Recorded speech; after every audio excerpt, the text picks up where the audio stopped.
Oh, hey, everybody. Welcome to Brian and Bryan TV. Today, I've got a fantastic guest with us as Brian Smith is gallivanting all around Europe. I believe he's in Rome now. I saw a Facebook post that said that somehow he made it through like three or four airports with a knife at the bottom of his bag and then finally got busted. So, hey, shame on you, Brian Smith. Shame on you. But hey, I've done it before myself, and it sucks because it's probably one of your favorite knives, and you probably forgot it was there. And damn it, TSA. International terrorist. Even in Europe. Exactly, right? So, hey, today's show is brought to you guys by The Right Profile. Sports psychology is expensive. And let's face it, today's athletes are faced with an enormous amount of pressure, both physical and mental. And staying on top of the game is very important. So Brian and Bryan have teamed up with The Right Profile to bring you guys a method to get great training, mental training, from one of the leading sports psychiatrists in the world, Dr. Troutwine. Belichick has been using him for 15, 20 years. You can go look at the credentials if you want on their website. The link is in the show notes, and we hope you guys will go over there, take your assessments, have your athlete take it as the coach, and then also have the parents take it. That way you can all understand each other to a different level, and it'll be really exciting as the training gets more intense as we move up the ladder. You're going to hear from Bruce in a second, and he's going to tell you this stuff gets intense. So being on top of the mental game is just as important as being on top of the physical game. So take advantage of that. I think the whole training, everything, you can get it all for like $99 a year. So it's a good price. It's coming to gymnastics. They're really looking to get into this market and help a lot of gymnastics folks. So get over there, check it out, and give us some feedback. Tell me what you think. So I'm going to welcome Bruce, the owner of San Antonio Gymnastics Academy, right now. And Bruce, tell us a little bit about you and the gym. And Yeah, very good. Thank you for having me, Brian, and it's a pleasure to be here. Good morning to everybody. I'm the owner and head coach of San Antonio Gymnastics Academy. It's a private men's club. I've been doing this for now 10 years by my little lonesome. This year, we'll be hosting our 5th annual Saga Skills Clinic, August 11th and 12th at Vladimir Artemov Gymnastics. So we're super excited to be promoting that, and thank you for having me here doing that. Yeah, Bruce, you've been doing this clinic for a while, and every year you invite great coaches out. So why did you start this? How long has it been going on, and why is it so important to you? Well, first off, I kind of started it not to like legitimize myself, but to kind of to the parents. When you're a small town guy and you're in the same town as like a Eugene Soon or Vladimir Artemov, you got to have a reason for these people to believe in you. And so I initially started the clinic with Vladimir Artemov 5 years ago. It's basically an educational tool. The parents and the children really don't have an idea about this sport, who the Michael Jordans are, the David Robinsons. So when I take the boys up there, they get to interact with Vladimir Artemov. They got to play with his medals and get to interact with him and talk with him and pick his brain a little bit.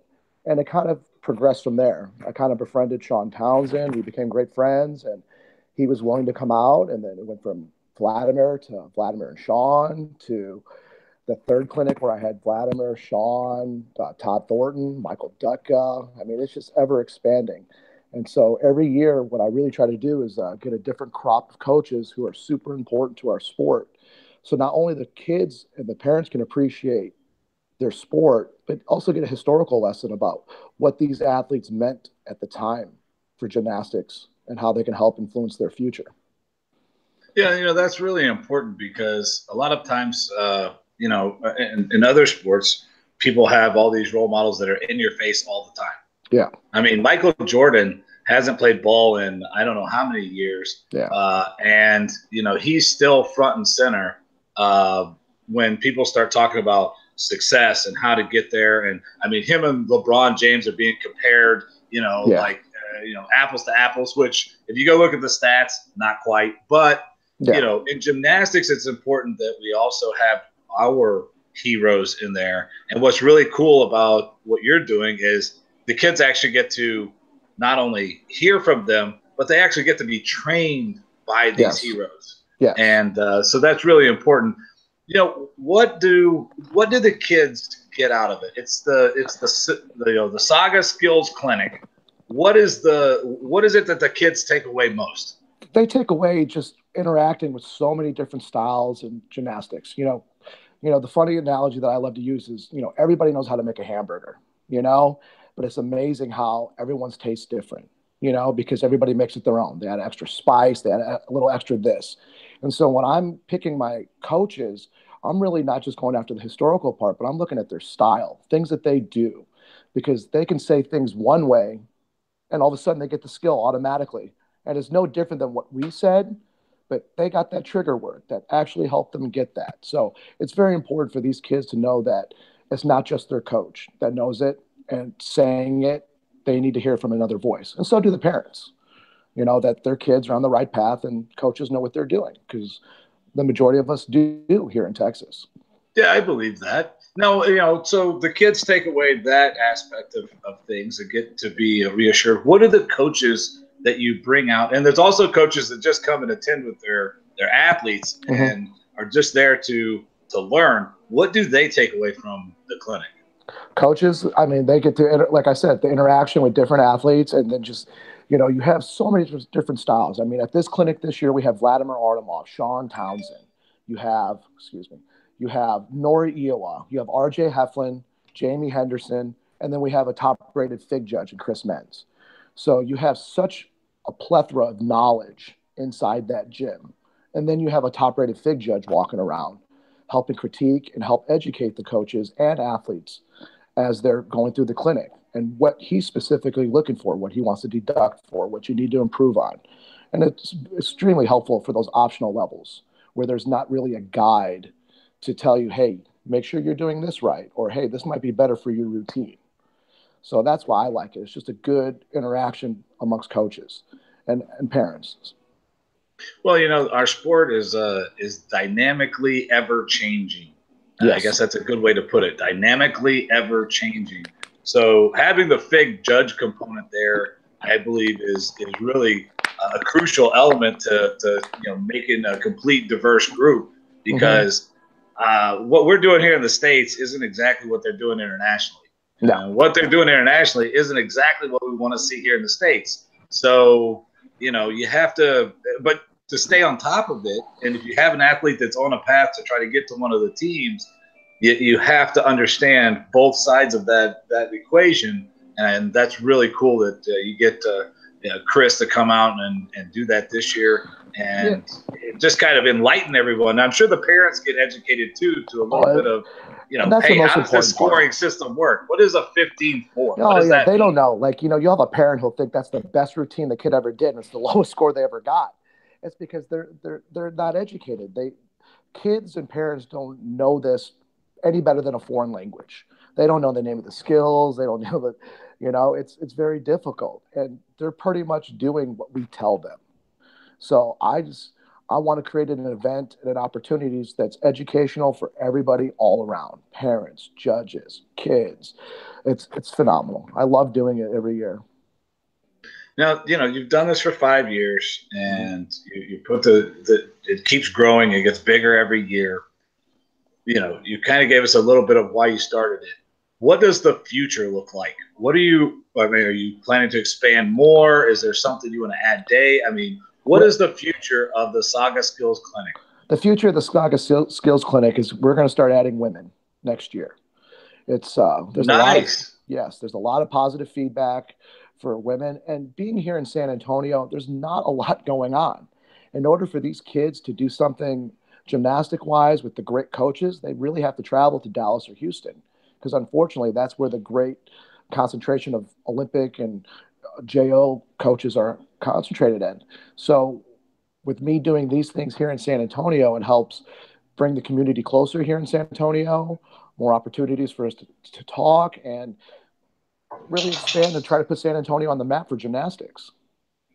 No, I think that's awesome. Yeah, because San Antonio has a number of clubs. I mean, yes. they got a number of clubs, yeah. And you see them here and there, but you haven't seen any consistency come out of San Antonio for a while with different events or anything. So, great to see. Great to see you, my friend, stepping up and saying, "Hey, I've got something, and this is going to be great." And you guys need to come check it out. Now, the way to get information is in the show notes. I put it in the show notes. It goes right to the Facebook, tells you all the information about it. You can contact Bruce and get all of that. Please do.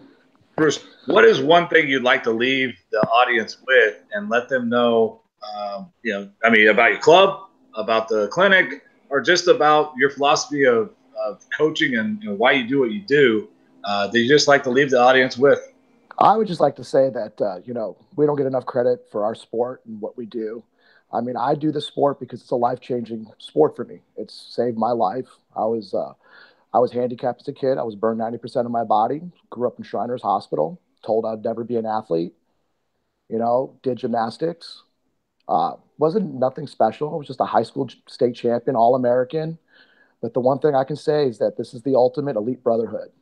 As long as you make it to the end, great things will happen in your life. Whether you become a coach, you just need that perseverance, that drive that you learn in gymnastics. I said it before when we were talking. It's the sport is probably one of the only sports that's 100% mental and 100% physical, and I compare that to life. So if you can survive gymnastics, you're very keen on surviving life. So, I think we can leave it right there. That's summing it up perfectly. We'll say. See you later, Brian Smith. You're watching from Rome, and hopefully you got there and they didn't, sequester you and make you empty out all your bags to find all your knives. But hey, better luck next time hiding that better. Hey, one last thing. Other sponsor for the show is Canaway. If you guys are tired of your athletes sucking down Advil like it was candy, look at some of the new alternative things that are coming out that are all natural. CBD and cannabinoids are very powerful. They've been being used. They're being tested right now for concussion recovery and prevention. It has no side effects, no bad stuff in it. They took out all the THCs. But check out Canaway, and we will see you next week. Awesome. Thank you, guys.